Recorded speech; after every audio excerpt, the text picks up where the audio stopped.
الشیطان الرجیم بسم اللہ الرحمن الرحیم۔ اگر کسی جگہ پر طاعون یا اس قسم کی وبائی مرض پھیل جائے تو شریعت نے جو ہمیں حکم دیا ہے کہ باہر سے آنے والے لوگ وہاں آباد نہ ہوں، وہاں کے آباد لوگ وہاں سے دوسرے علاقوں کی طرف منتقل نہ ہوں، یہ حکم بڑے دور رس نتائج پر مبنی ہے۔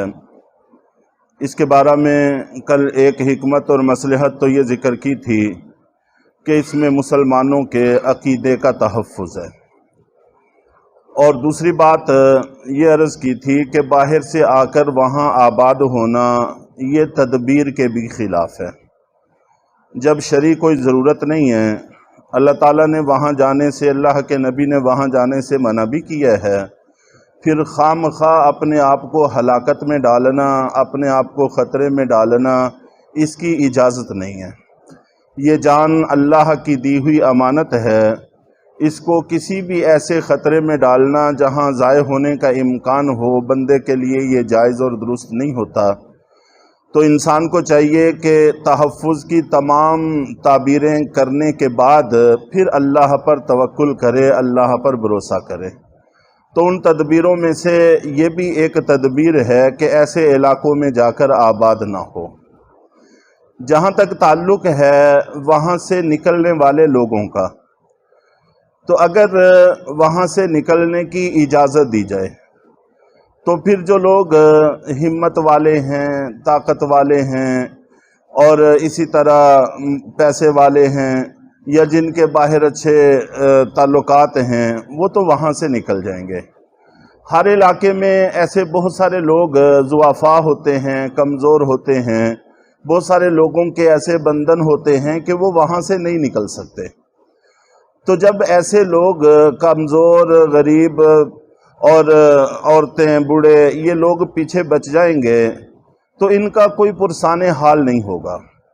اول تو یہ ہیبت سے ہی مر جائیں گے، تنہائی اور بیماری کی ہیبت ایسی ہوگی کہ اگر بچنا بھی ہوگا تو شاید یہ نہ بچ سکیں۔ اور اگر اس قسم کا مسئلہ نہ ہو تو پھر جو لوگ بیمار ہوں گے ان کا پرسان حال کوئی نہیں ہوگا، ان کی دوا دارو کا انتظام کرنے والا کوئی نہیں ہوگا، اور اگر وہ لوگ انتقال کر جائیں گے تو ان کا کفن دفن کا انتظام کون کرے گا؟ ہمت والے لوگ تو سارے وہاں سے ہجرت کر چکے ہیں۔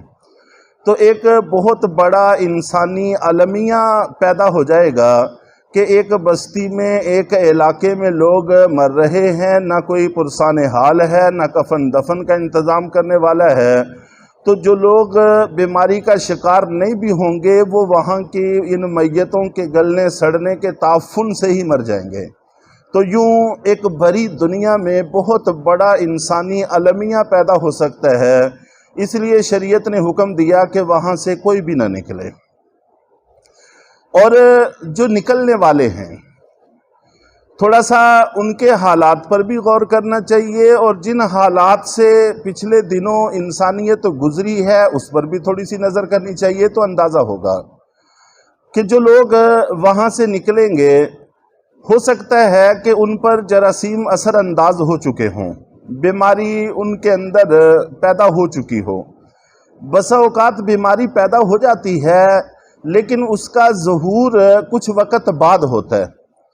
اگر ان کے اندر بیماری پیدا ہو چکی ہے تو سفر کے اندر مشقتیں اور مصیبتیں اور زیادہ بڑھ جائیں گی۔ فرض کریں راستے میں بیماری ظاہر ہو گئی، تو ایسے میں اگر اپنے گھر میں ہے، اپنوں میں ہے، وہاں تو پھر بھی علاج معالجہ اور کئی سہولتیں انسان کو میسر آ سکتی ہیں، لیکن سفر میں ان بیمار لوگوں کو کون سنبھالے گا؟ اور جبکہ ہر بندے کو یہ خطرہ بھی ہے کہ مجھے نہ اس سے لگ جائے، تو ایسی حالت میں ان لوگوں کا کیا حال ہوگا؟ عین ممکن ہے کہ سفر میں ان کو تنہا مرنے کے لیے چھوڑ دیا جائے کہ تم جانو تمہارا کام جانے، اور یہ بے گور و کفن وہاں پر مریں اور کوئی ان کا پرسان حال نہ ہو۔ تو سفر کو اللہ کے نبی صلی اللہ علیہ وسلم نے ویسے ہی عذاب کا ٹکڑا قرار دیا ہے کہ سفر عذاب کا ایک ٹکڑا ہے۔ اور ایسے میں اگر خدا نہ خواستہ ایسی بیماری ظاہر ہو جائے تو پھر اور زیادہ مسائل ان کے لیے کھڑے ہوں گے۔ ایسا نہیں ہے کہ یہ طاقت والے نکل گئے بس بچ گئے، یہ کوئی ضروری نہیں ہے۔ جو واقعہ ذکر کیا ہے اس میں بھی یہی ہے کہ نکلے اور نکلنے کے بعد سارے کے سارے مر گئے۔ ایسا کوئی معجزاتی واقعہ نہ بھی ہو تو بہرحال جو بیمار ہوں گے ان کے ساتھ بہت برے حالات پیش آنے کا امکان ہے۔ اور ہم نے تو پاکستان والوں نے تو ہجرت کے موقع پر ان چیزوں کا مشاہدہ بھی کیا ہے۔ کتنے ہی لوگ ایسے ہیں جو اپنے پیاروں کو صرف اس وجہ سے کہ اٹھانا بھی ممکن نہیں، ساتھ لانا بھی ممکن نہیں، راستے میں چھوڑ دیا، اور آج تک ان کا پچھتاوا موجود ہے ان خاندانوں میں کہ یہ ہم نے کیا کیا۔ تو بہرحال سفر کے اندر یہ ایک بہت بڑا المیہ پیش آ سکتا ہے، اس لیے شریعت نے حکم دیا کہ بس ہر بندہ صبر کے ساتھ استقامت کے ساتھ جہاں ہے وہیں پر ٹھہرا رہے۔ اور فرض کر لیں کہ راستے میں بھی کوئی مسئلہ پیش نہیں آیا، جن آبادیوں میں ہم جا رہے ہیں اول تو عین ممکن ہے کہ وہ آبادیوں والے گھسنے ہی نہ دیں، کیونکہ جان جیسے ہمیں عزیز ہے، ہم چھوڑ کر آ گئے ہیں کمزوروں کو، جہاں ہمارا بس چلتا تھا ہم ان کو چھوڑ کر آ گئے ہیں، آگے جہاں داخل ہو رہے ہیں وہاں ان کا بس چلتا ہے، وہ ہمیں باہر ہی روک دیں۔ تو جب وہ آبادی میں ہمیں داخل ہی نہیں ہونے دیں گے تو ایسے میں پھر ہمارے حالات کیا ہوں گے، اور خاص طور پر اجنبی علاقہ، اجنبی ماحول، اجنبی لوگ، ایسوں میں اور زیادہ مسائل کھڑے ہوں گے۔ اور اگر آبادی میں انسان داخل ہو بھی جائے، ہو سکتا ہے ان کو بیماری لگی ہوئی تھی اور اس کے جراثیم باقی آبادی میں پھیلیں گے، وہ آبادی خطرات کا شکار ہوگی، اور عین ممکن ہے کہ جیسے پہلی آبادی میں خود بخود بیماری پیدا ہوئی یہاں پر بھی پیدا ہو چکی ہو اور ابھی تک اس کا ظہور نہ ہوا ہو، ان کے جانے کے بعد جو بھی بندہ مرے گا وہ انہی کے کھاتے میں ڈالا جائے گا، اور لوگوں کا غم اور غصہ انہی سے متعلق ہوگا کہ یہ آئے تو بربادی آئی، یہ آئے تو ہمارے لوگ مرے۔ تو اس طرح سے یہ وہاں پر لوگوں کی نفرتوں کا شکار ہوں گے، یہ ان کے لیے ایک اور بہت بڑا مسئلہ کھڑا ہوگا۔ تو چنانچہ پوری دنیا میں جو دیکھنے میں ملا جب یہ کرونا کا مرض آیا کہ ان کو اجنبیوں کو، غیر ملکیوں کو جس غیر انسانی سلوک کا سامنا کرنا پڑا، وہ ساری خبریں ہمارے سامنے ہیں کہ ان کو ایسی جگہوں پر بند کر دیا گیا۔ ٹھیک ہے، ان کو علیحدہ مکان میں ٹھہرانا یہ تو ضروری تھا ہی کسی وجہ سے، لیکن ان کے لیے پانی کا انتظام نہ کرنا، مناسب بیت الخلاء کا انتظام نہ کرنا، مناسب گرمی سردی سے بچاؤ کا انتظام نہ کرنا، ان کے کھانے پینے کا معقول انتظام نہ کرنا، یہ تو کوئی ضروری نہیں تھا، لیکن اس سب کچھ کا سامنا ہوا۔ اور اگر انہوں نے کسی ملک کے لوگوں کو نکالا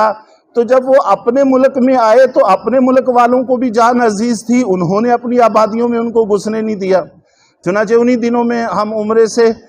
براستہ دبئی جب واپس آئے تو ہم سے پہلے لاہور ایئرپورٹ پر ایک فلائٹ کے لوگ رکے ہوئے تھے جن کے لیے کوئی پانی کا انتظام نہیں تھا، کوئی بیت الخلاء کا انتظام نہیں تھا، نہ وہاں سے ان کو نکلنے دیا جا رہا تھا، نہ ان کے لیے کسی طرح کا کوئی انتظام تھا۔ جو قسم پرسی اور جو حالات ان کے دیکھے تو آج تک جب اس کا تصور کرتے ہیں تو طبیعت کانپتی ہے۔ تو بہرحال مشکلات تو تھوڑی بہت ہمیں بھی پیش آئیں، لیکن ان پہلے والے پتہ نہیں کب سے کھڑے تھے اور بعد میں کب تک کھڑے رہے یہ اللہ ہی بہتر جانتے ہیں۔ تو اس لیے اللہ رب العزت اور اللہ کے رسول کا جو حکم ہے یہ بہت زیادہ مصلحتوں اور حکمتوں پر مبنی ہے کہ جس علاقے میں وبا آ گئی ہے بس وہ وہاں ٹھہرے رہیں اور وہاں ٹھہر کر صبر اور استقامت کا مظاہرہ کریں۔ اگر موت آ گئی تو شہید شمار ہوں گے، اور اگر نہ آئی تو انشاءاللہ اللہ تعالیٰ کی طرف سے شفا مل جائے گی۔ جس آبادی میں کوئی بھی مرض آیا ہو وہاں کے سارے لوگ کبھی بھی نہیں مرے، کچھ مر جاتے ہیں، کچھ بچ جاتے ہیں، کچھ کو بیماری لگ کے اللہ تعالیٰ ان کو صحت اور شفا عطا فرما دیتی ہے۔ تو بہرحال اس کے علاوہ بھی بہت سارا کچھ کہا جا سکتا ہے اس پر، لیکن مقصد صرف بات کو سمجھنا ہے کہ اللہ اور اللہ کے رسول جو حکم دیتے ہیں اسی میں ہماری بلائی اور خیر ہے۔ اللہ تعالی ہم سب کو عمل کی توفیق عطا فرمائے۔